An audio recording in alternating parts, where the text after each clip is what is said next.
Hello hi ఏం చేస్తున్నారు? నేనైతే ఉలువ చారు, యాక్చువల్గా ఉలువ కట్టు అంటారు. ఇదైతే చేసేస్తున్నాను. చాలా టేస్టీగా ఉంటుంది, చాలా హెల్తీ, చాలా తింటా ఉంటే అన్నం తినాలనిపిస్తుంది.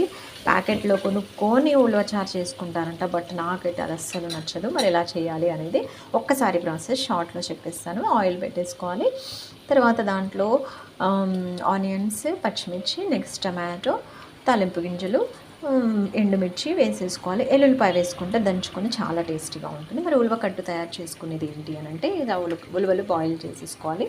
దీంట్లో వాటర్ వస్తుంది, కొంచెం చింతపండు పులుసు వేసేసుకోండి.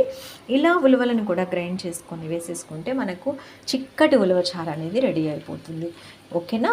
మీరు కూడా ఉలవచారుని ఇలానే చేస్తారా? మరి అసలు ఉలవచారు తింటారా తినరా? ఉలవచారు వల్ల లాభాలు ఏంటి తెలిస్తే నాకైతే కామెంట్ చేయండి. నా ఛానల్ని please subscribe and share. Bye bye.